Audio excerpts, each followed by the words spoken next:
Boa tarde a todos, aos nossos companheiros do GEM aqui presentes, aos internautas.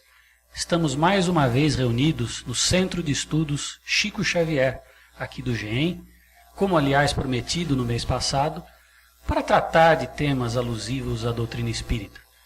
O tema de hoje é o livro Há 2000 anos, psicografia do nosso querido Chico Xavier e autoria espiritual de Emmanuel.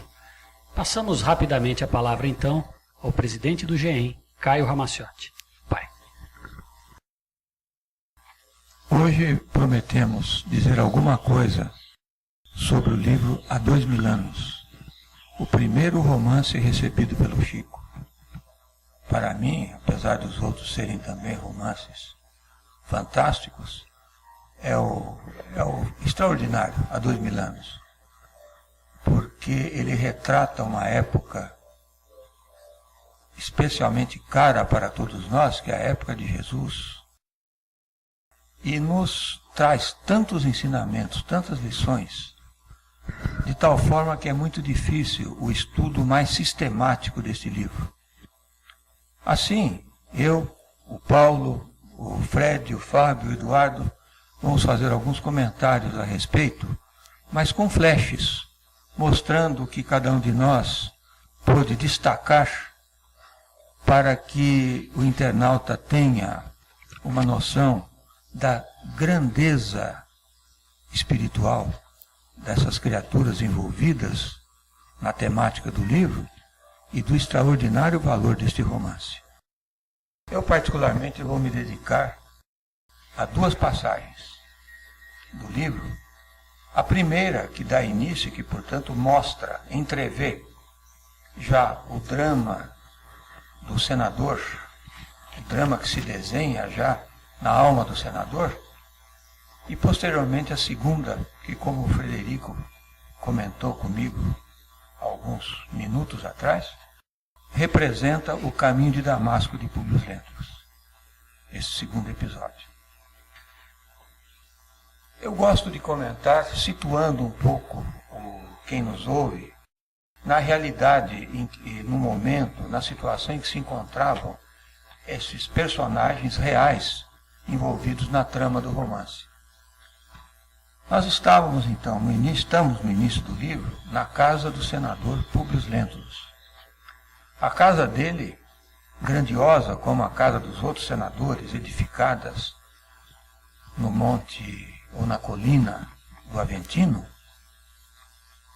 ficava quase que nas faldas da colina, no início da subida dessa colina de baixa altura, e ali se reunia ele e o seu colega de Senado, Flamínio Severus, para um jantar.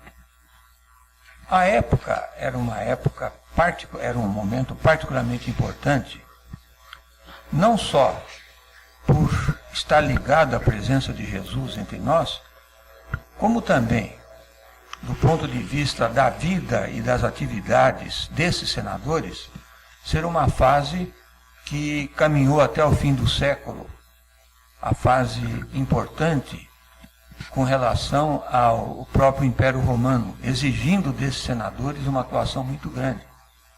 Então, como já havia dito anteriormente, numa outra reunião, o senador Públio Lentulus, mais do que o senador Flamínio Severus, que desencarnou antes do Públio Lentulus, ele passou por várias etapas desse período de fastígio no primeiro século da Era do Senhor, com relação ao desenvolvimento da vida romana, entendendo-se a vida romana como um todo, as condições políticas, as conquistas e assim por diante. Ele conheceu Tibério, o sucessor de Tibério, Calígula, o sucessor de Calígula, Cláudio, trabalhando com todos eles. Posteriormente, Nero, que escreveu esse episódio negro, principalmente Nero, da perseguição aos cristãos.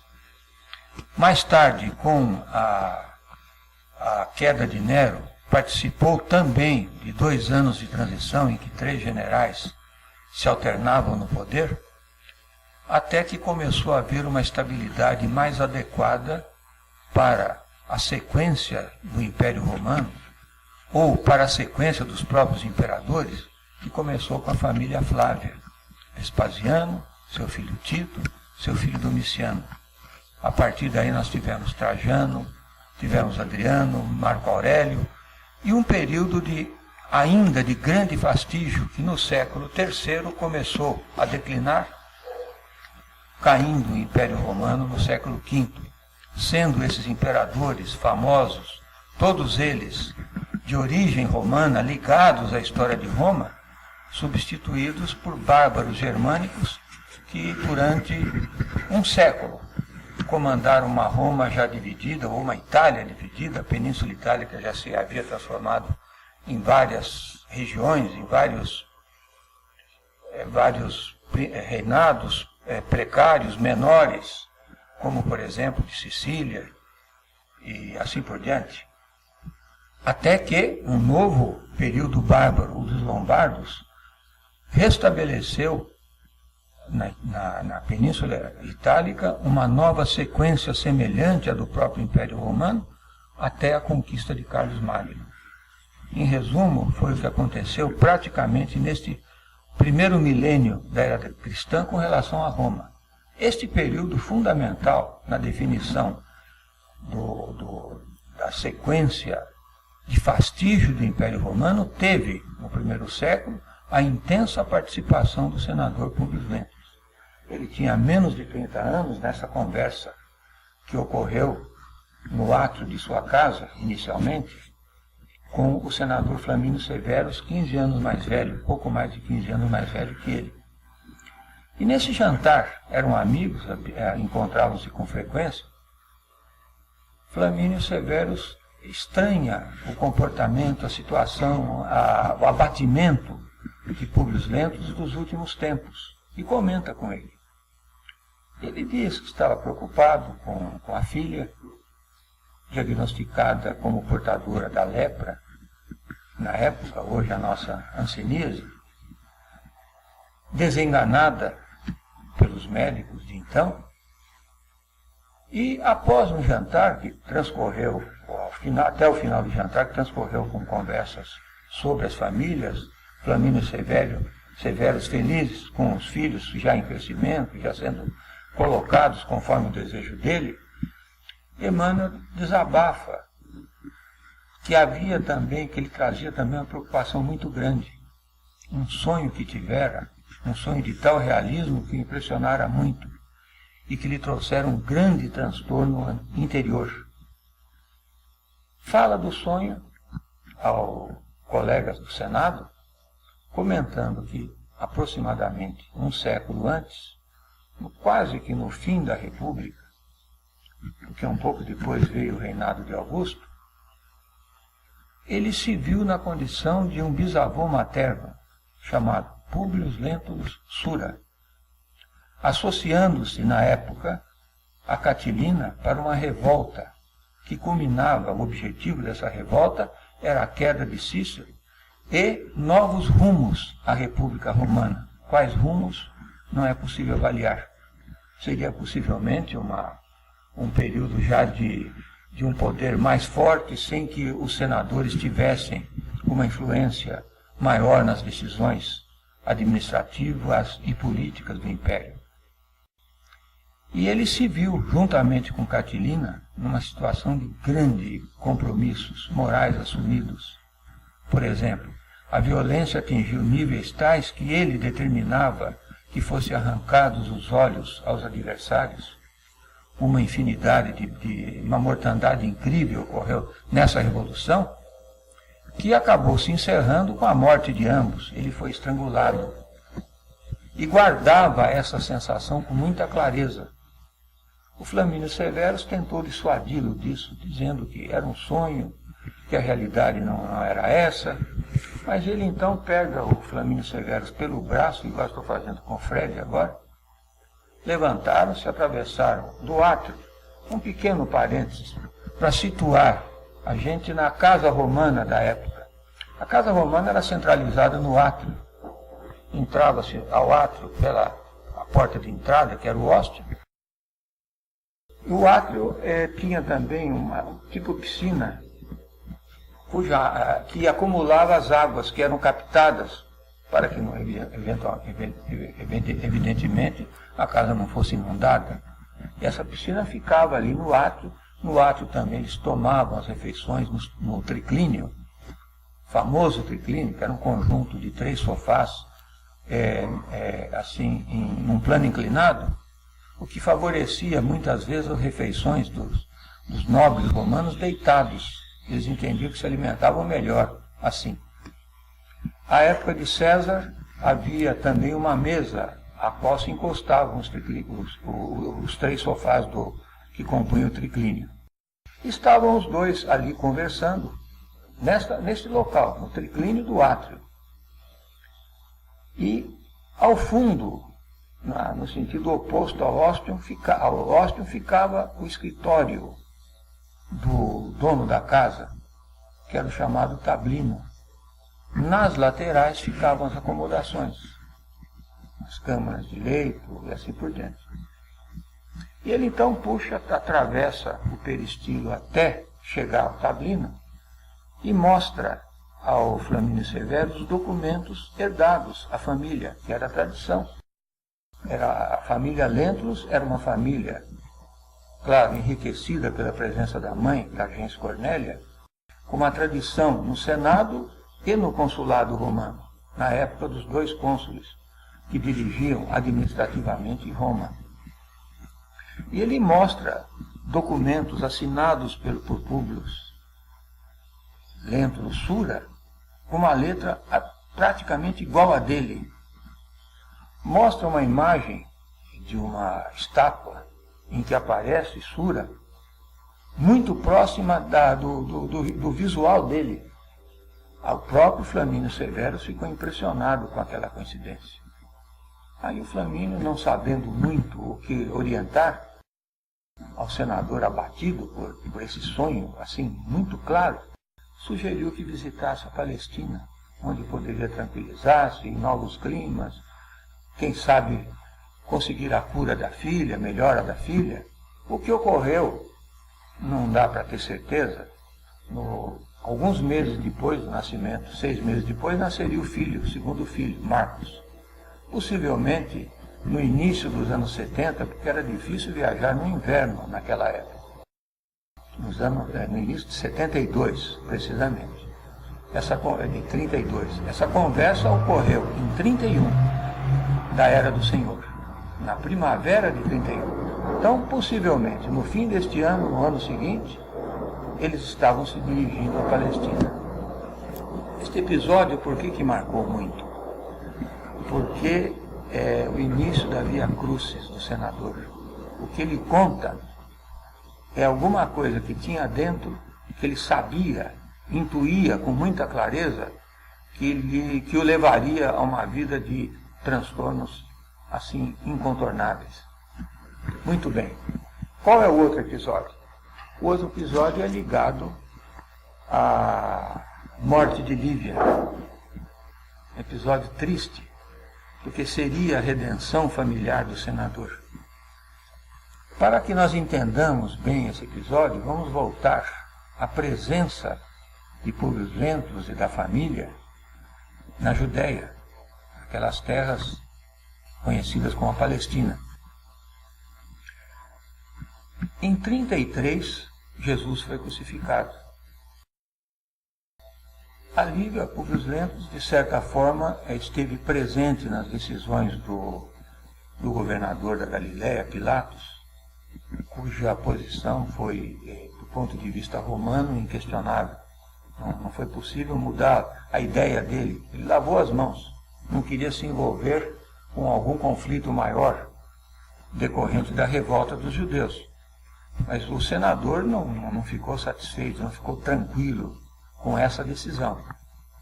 Mas Lívia procurou diretamente o governador Pilatos e pediu a ele que não permitisse a crucificação de Jesus. Só que nessa ida, Fúvia, a esposa do tio do senador Públio Lentulus, Salvio Lentulus, que se encontrava também na Palestina, especificamente em Jerusalém, levou Emmanuel para que ele visse. Emmanuel, referindo-me evidentemente ao senador Publio Lentulus, para que ele visse a saída de Lívia do gabinete de Pilatos e comprovasse a calúnia que ela conseguira colocar na cabeça dele. Então o senador, vendo a esposa saindo do gabinete, entende que ela tinha, na verdade, um envolvimento com Pilatos e não lhe perdoa mais. De tal forma que ele lhe disse que viveriam juntos na mesma casa, mas separados em função da grave conduta dela, da grave conduta moral da esposa. Muito bem. Ficaram lá cerca de 13 anos, em 46, e porque prolongou-se a presença do casal lá na Palestina? Porque estavam à busca do filho raptado. 13 anos depois dessa presença, ao término de 13 anos, não encontravam o filho e foram obrigados a voltar em função do agravamento de saúde de Flamínio Severus. Voltando, evidentemente, conversaram, não com Flamínio Severus, que estava enfermo, praticamente nos últimos dias de vida, mas com Calpurnia, a sua esposa. E ambos separadamente contaram o episódio que ocorrera na Palestina, especificamente em Jerusalém, na Fortaleza Antônia. E Calpurnia não conseguiu tomar uma posição claramente favorável à Lívia e caminhou com essa dúvida durante 11 anos. Chegou o momento de sua morte. E ela estava incomodada pelo fato de não ter defendido a companheira. Aquilo não lhe havia caído bem, embora não tivesse uma posição clara a respeito do que acontecera. E recebe a visita do marido, Flamínio Severus, a entidade luminosa que lhe aparece do plano espiritual, e pede para ela, e diz a ela que Lívia era absolutamente ingênua nessa história, que ela não havia cometido dano moral nenhum, era uma pessoa pura, era uma santa, na verdade. E pede a ela que converse com Lívia a respeito. E com o senador. Ela então procura Publio Lentulus, já próximo à morte, e pede a ele que perdoe Lívia. Ele, que já vinha sendo trabalhado pelo próprio Flamínio Severus no plano espiritual, aceitou de boamente aquela observação, porque já nele não havia mais aquela revolta, aquele ódio com relação a um comportamento que na verdade não existiu. E ele então comenta consigo próprio, que medita consigo próprio, que homenagearia Lívia nas solenidades preparadas por Nero aos senadores com mais de 20 anos de Senado, de exercício do Senado, homenageando-os com uma grande festa e coroando-os. É interessante a expressão do livro, com mirto e rosas. Ou seja, a mais alta coroação que se poderia fazer naqueles tempos na Roma Antiga. Então ele pensou, vou voltar para casa, convidar a Lívia a participar comigo dessa solenidade. E vou pedir-lhe perdão. Ele voltou.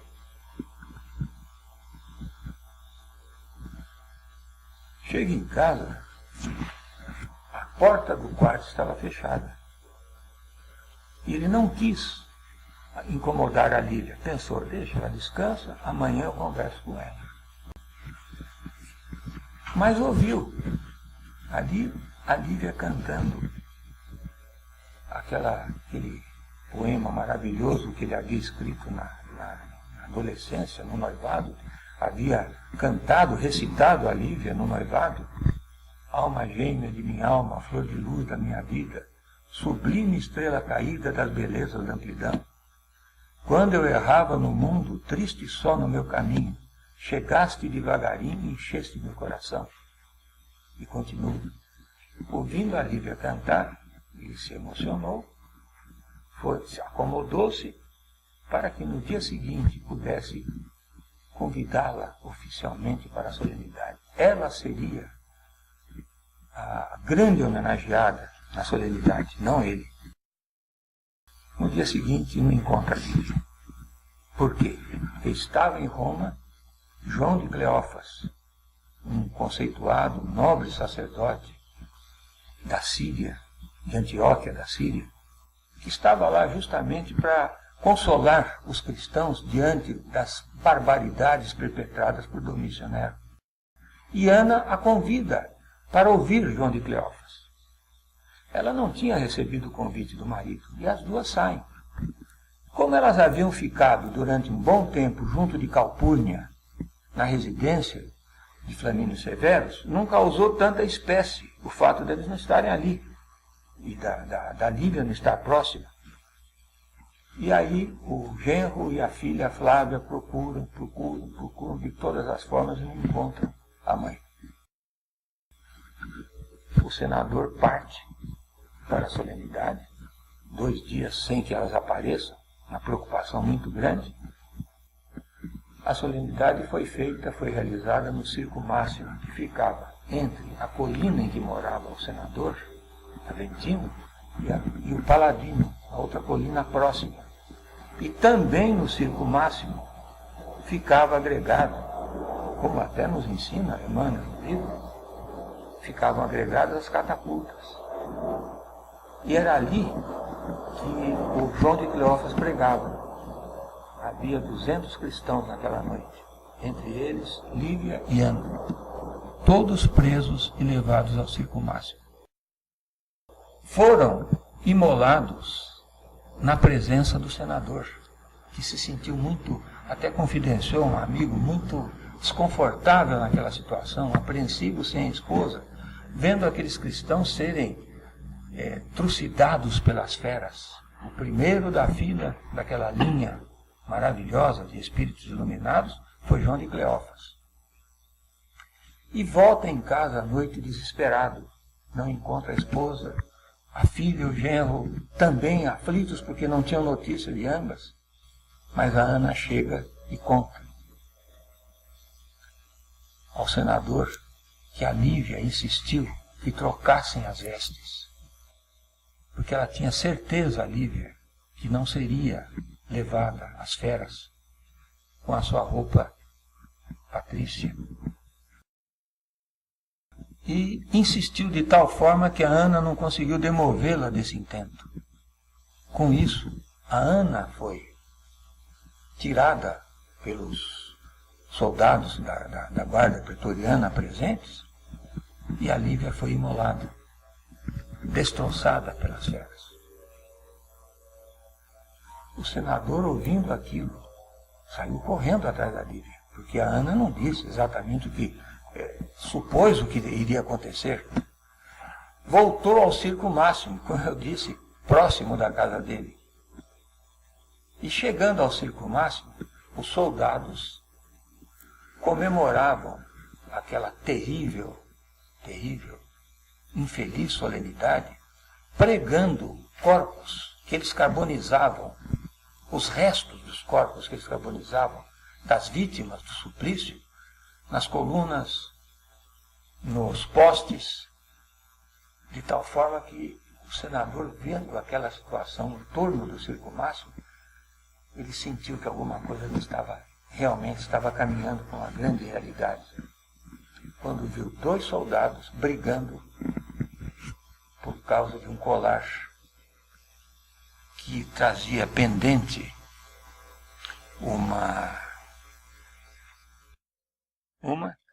um camafeu. Colar de pérolas. Um colar de pérolas pequeno que trazia pendente um camafeu. Ele chegou perto e viu. Chegou perto e viu os 2 brigando. Quis comprar o colar, jogou uma bolsa cheia de moedas de ouro para eles e voltou para casa. Era o seu calvário definitivo. A partir daí restou-lhe pouco. voltou ainda à Palestina acompanhando Tito, no fim do império do seu pai, Vespasiano, no combate aliás, na destruição de Jerusalém.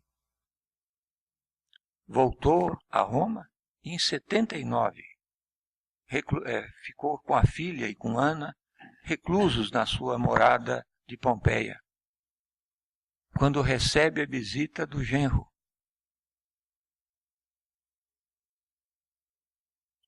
Que vai junto com o pretor designado, então já pelo imperador Tito, homenagear, fazer uma solenidade de homenagens em Pompeia, no circo de Pompeia, e o senador seria,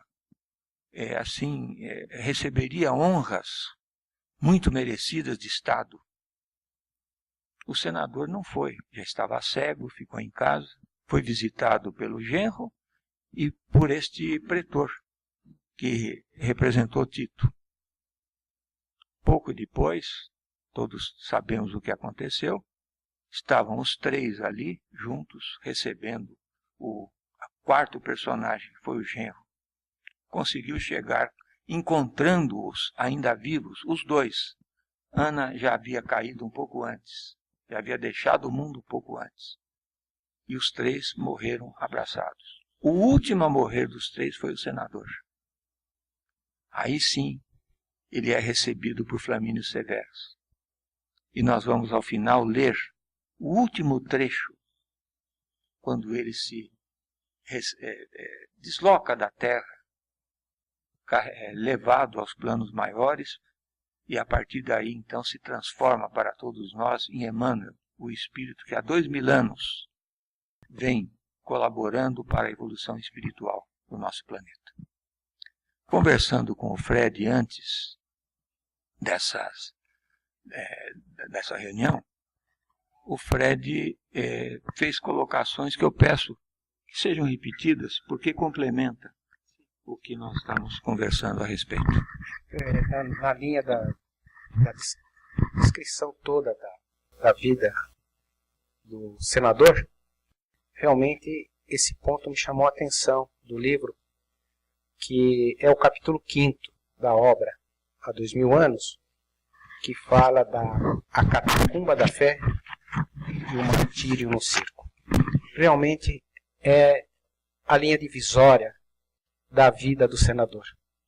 Ele que, durante a vida até então, havia resistido aos convites, através dos exemplos da própria Lívia, e também de um contato direto com Jesus que ele pôde ter às margens do largo de Genezaré, quando foi procurar à noite Jesus, a fim de solicitar um pedido de sua esposa para que intercedesse em benefício da filha Flávia, então acometida, do mal que os levou à Palestina, ele realmente se viu muito impressionado com aquela figura do mestre e não resistiu e dobrou os joelhos.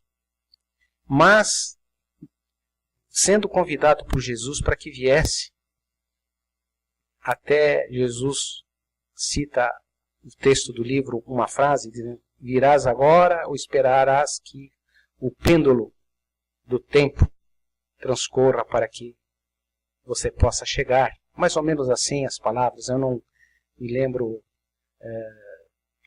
ao pé da letra, mas diz isso.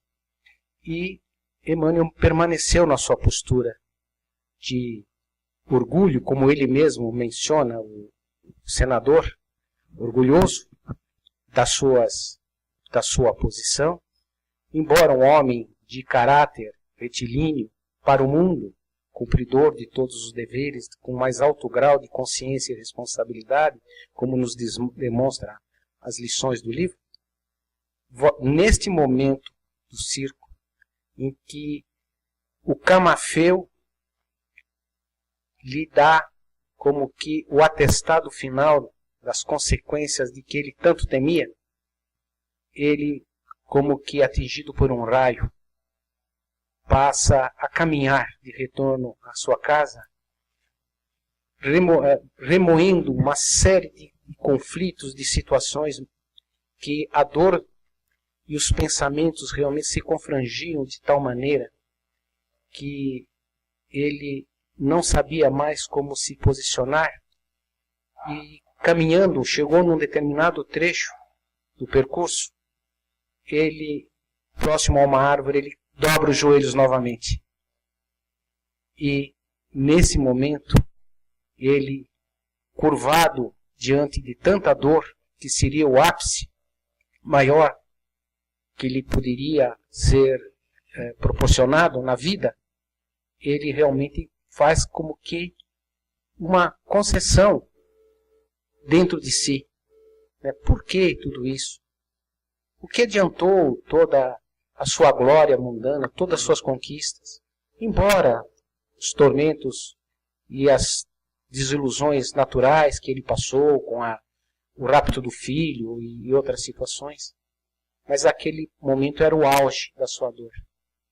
Nesse instante ele vislumbra uma luz, e essa luz vai se configurando na presença e na figura do Flamínio Severo, que tem com ele um diálogo maravilhoso, e que mostra a ele que a vida realmente não se encerrava e não estava limitada por aqueles acontecimentos, e que uma abertura nova lhe estaria sendo traçada a partir de então. Ali, então, a meu ver, é a porta de Damasco, que o senador Públio Lentulus teve que atravessar para se transformar nos séculos seguintes nessa grande figura que hoje todos nós veneramos e respeitamos pelos seus ensinamentos, pelas suas conquistas espirituais, que para nós traz, inclusive, além do exemplo, um estímulo para que nós possamos caminhar com esses objetivos.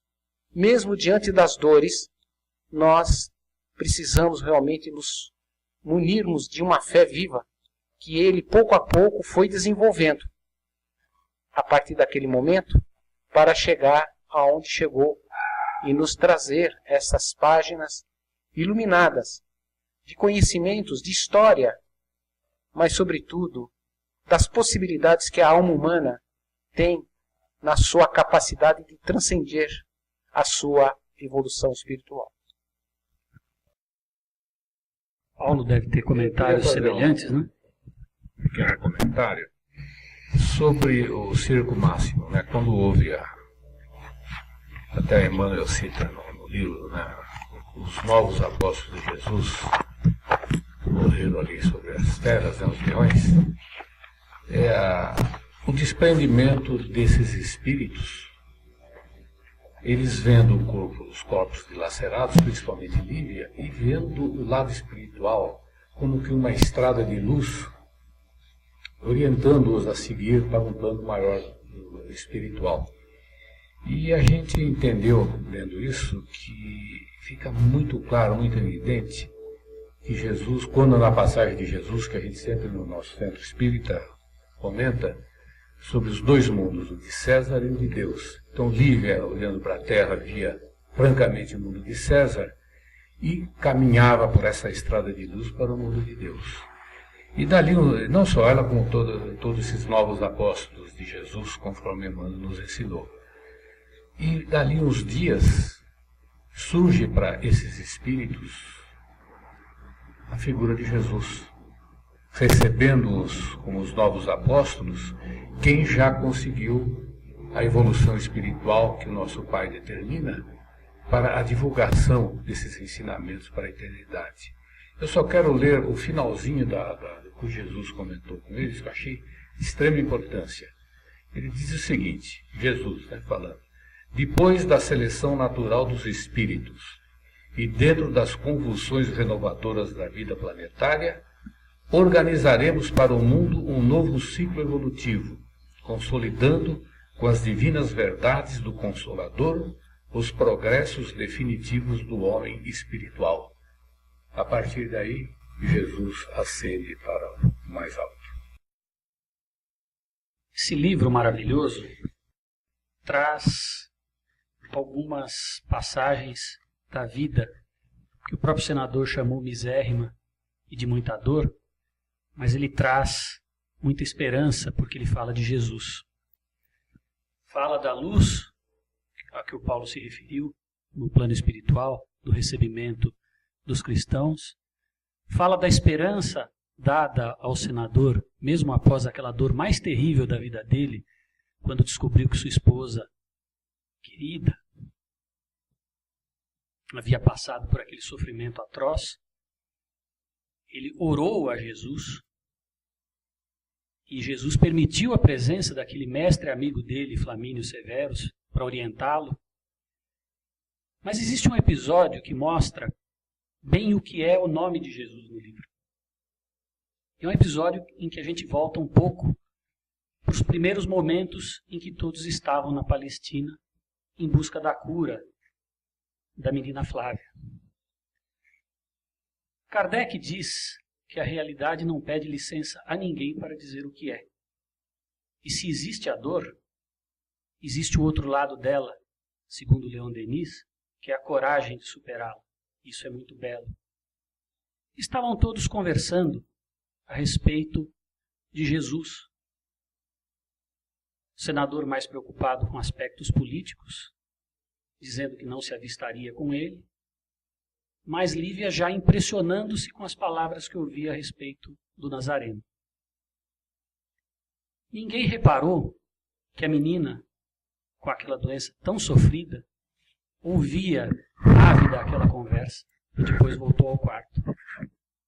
O senador foi até o quarto da menina, com o coração pesaroso, amargo, debruçou-se sobre o leito, pedindo àquela criaturinha tão querida, mas tão sofredora, com as chagas nas mãos, as mãos que ele segurava, e dizia: minha filhinha querida, o que você quer para dormir melhor? Do que você precisa? De quais brinquedos eu posso buscar em Roma?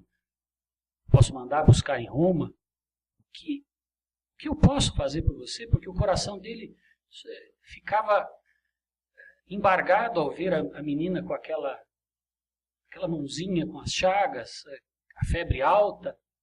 E a menina disse para ele: papai, eu quero o profeta Nazareno. A partir daí é que Lívia começou a tentar convencer o senador a se avistar com Jesus, posteriormente naquele célebre episódio já referido, em que ele fica impressionado, se ajoelha, descreve maravilhosamente a figura do mestre, mas ainda não consegue vencer o orgulho patrício ou as imposições do seu tempo para seguir as sendas, a seara de Jesus. Mas depois daquela prece, tanto tempo depois e tanta dor depois, ele conseguiu seguir aquele caminho, ou começar a trilhar aquele caminho, a ponto de já, na época de Kardec, vir falar de um dos filhos do orgulho, que é o egoísmo, e dizer no Evangelho segundo o Espiritismo, com muita clareza para todos nós: o egoísmo, chaga da humanidade, precisa ser extirpado do planeta, cujo progresso moral obsta. Veio nos ensinar essa mensagem tão bela. Se existe a dor, cada qual com a sua porção, de acordo com a sua expiação, sua prova ou sua missão, existe a esperança em superá-la, e essa esperança é Jesus. Bem, não é possível nós falarmos sobre um livro de tanta espiritualidade sem que a emoção nos visite. Precisaríamos de horas e horas para discutir tudo o que Emmanuel coloca nesta obra-prima, que nos remete à velha Roma, aos tempos de Jesus. Quem sabe possamos voltar ao tema. E para concluir a nossa reunião, eu peço a Cristina que leia o trecho final, as últimas linhas do livro, que mostra, pelo menos, a paz, a esperança, o reencontro em que se viu envolvido o grande espírito do senador Públio Lentulus. Públio, então, ajoelhou-se e, banhado em lágrimas, concentrou o coração em Jesus numa rogativa ardente e silenciosa. Ali, na soledade da sua alma intrépida e sincera, apresentava ao Cordeiro de Deus o seu arrependimento, suas esperanças para o porvir, suas promessas de fé e de trabalho para os séculos porvindouros. Todos os presentes lhe acompanharam a oração, tomados de pranto e mergulhados em vibrações de consolação inefável. Viram então rasgar-se um caminho luminoso e florido nos céus escuros e tristes da Campânia, e por ele, como se descessem dos jardins fulgurantes do paraíso, surgiram Lívia e Ana, abraçadas, como se ainda ali enviasse Jesus um ensinamento simbólico àquelas almas prisioneiras da terra, de modo a lhes revelar que em qualquer posição pode a alma encarnada buscar o seu reino de luz e de paz, de vida e de amor, tanto na túnica humilde do escravo como na pomposa indumentária dos senhores. O velho patrício contemplou a figura radiosa da companheira e, extasiado, fechou os olhos banhados no pranto da compulsão e do arrependimento. Mas em breve, 2 lábios de névoa pousavam-lhe na fronte, qual o leve roçar de um lírio divino. E enquanto seu coração maravilhado se lavava nas lágrimas da alegria e do reconhecimento a Jesus, toda a caravana, ao impulso poderoso das preces fervorosas daquelas 2 almas redimidas, elevava-se a esferas mais altas, para repouso e aprendizado, antes de novas etapas de regeneração e trabalhos purificadores, a lembrar um grupo maravilhoso de luminosas falenas do infinito.